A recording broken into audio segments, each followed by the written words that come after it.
On me dit que nos vies ne valent pas grand-chose, elles passent en un instant comme fanent les roses. Você ouve a partir de agora Conte Outra, com Josi Conte. Pourtant quelqu'un m'a dit que tu m'aimes encore, c'est quelqu'un qui m'a dit.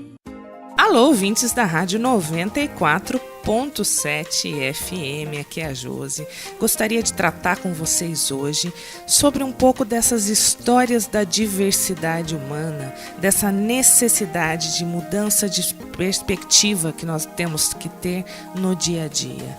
Essa semana eu estou com uma abordagem mais social, essa reflexão, essa necessidade do olhar humano. Talvez seja pela época do ano, não sei. Eu sei que essas reflexões, elas são uma prática necessária, porque nós tendemos ao comodismo, né? Nós tendemos ao conforto, nós tendemos a ficar onde nós estamos confortáveis mesmo, né? Só que a vida é mais que isso, a vida é todo.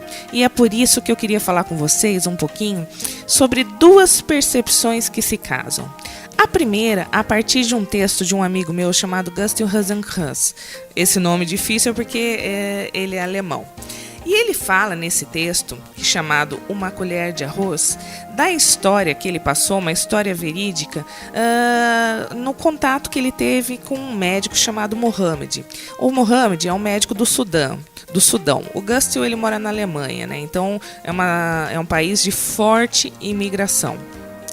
E aí o que acontecia? O Mohammed, em cada uma dessas histórias, trazia um pouco da sua cultura, falava um pouco das coisas pelas quais ele passava, né? O porquê, como ele entendia, como ele via o mundo. Numa dessas trocas entre o Gustl e o Mohammed contou uma história. Contou que uma vez, lá no Sudão, né, dois irmãos, se eu não me engano, eles estavam brigando por causa que um entendeu que o outro comeu uma colher a mais de arroz. E, gente, para quem tem tudo, isso pode parecer história piegas, pode parecer um comentário apelativo, mas não é. Onde não há comida, uma colher de arroz faz muita diferença.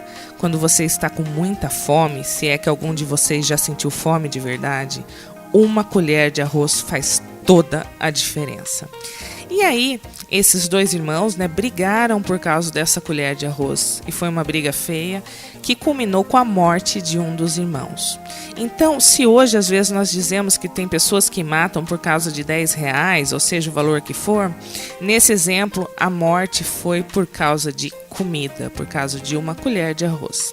E o Gustl, ele seguia, né, a reflexão do texto, falando, né, sobre como para ele aquilo marcou, fez ele olhar para o outro com mais empatia, fez ele refletir, né? E daí depois ele conta que ele estava fazendo arroz, ele viu aquele monte de arroz que ele tinha esquecido na panela, né? Um pouco antes, quando ele fez a refeição para ele, e como ele acabou comendo esse arroz e pensando sobre isso tudo.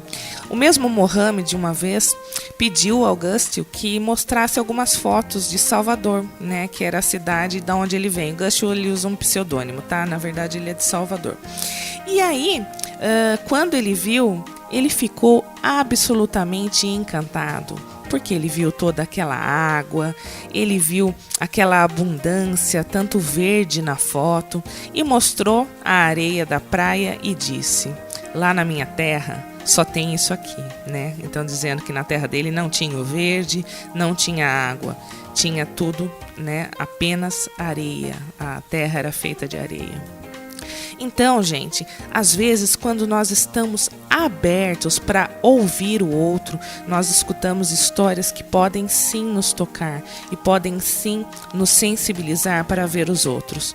Eu, particularmente, gosto muito quando eu tenho a oportunidade de falar com imigrantes, né? Já conversei muito no meu outro serviço com pessoas que vinham para o abate islâmico de Amparo, então pessoas da religião muçulmana, pessoas com perspectivas diferentes. Também gosto muito quando eu estou, por exemplo, em São Paulo e o táxi, né? E uso bastante táxi. E aí ouço as histórias, porque são histórias fabulosas, são histórias que abrem a nossa mente.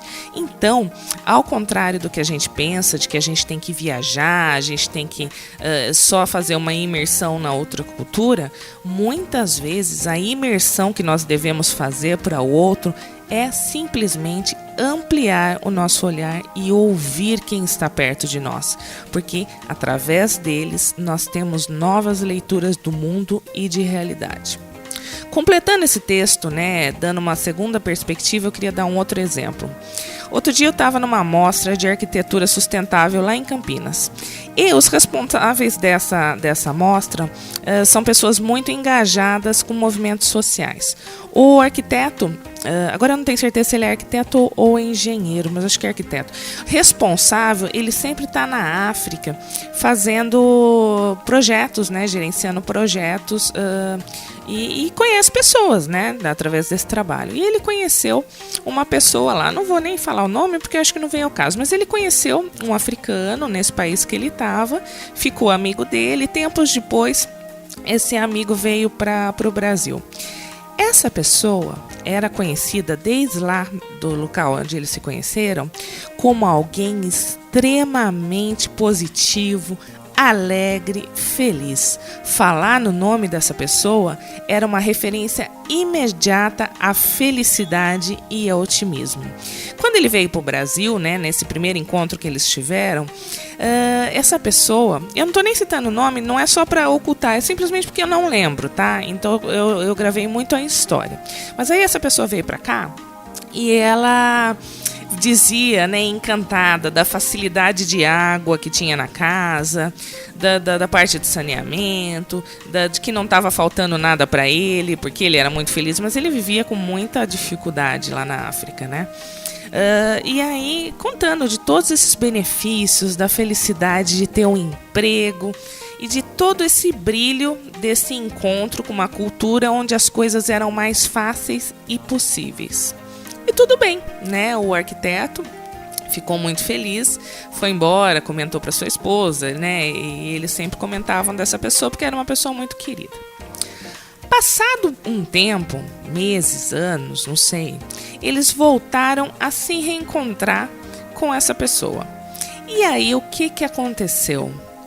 Eles encontraram uma pessoa completamente diferente. Aquele homem que era feliz, otimista, sempre ligado à vida, estava triste, né? Ele tinha outras perspectivas. Nesse encontro, a sua preocupação era com o celular mais moderno. Ele não estava feliz porque ele não tinha o carro que ele gostaria, porque a casa dele estava sendo paga e ele só vivia em função de pagar essas contas. Ele tinha sido totalmente transformado pela sociedade onde agora ele estava inserido. E o brilho, a felicidade que ele tinha mesmo na miséria tinham desaparecido, né? As pesquisas do país mais feliz do mundo, lá no Butão, falam muito disso, né? Do quanto ter dinheiro não significa ter felicidade.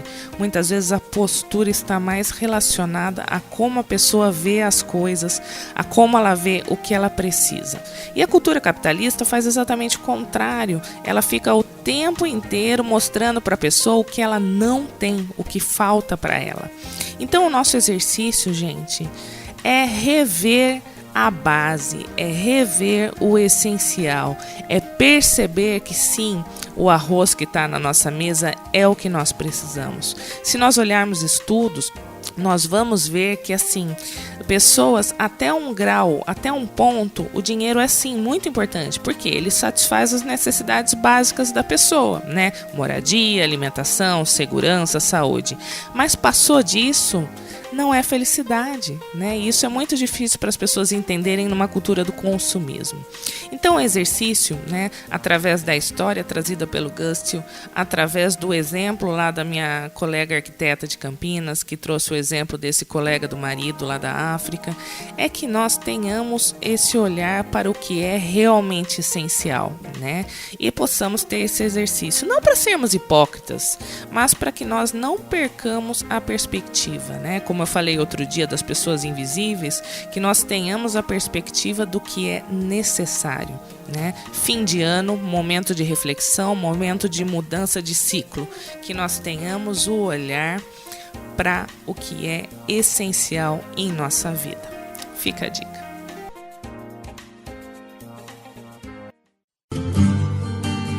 On dit que le destin se moque bien de nous, qu'il ne nous donne rien et qu'il nous promet tout. Você ouviu Conte Outra com Josi Conte. On tend la main et on se retrouve fou. Pourtant quelqu'un m'a dit que tu m'aimes encore. C'est quelqu'un qui m'a dit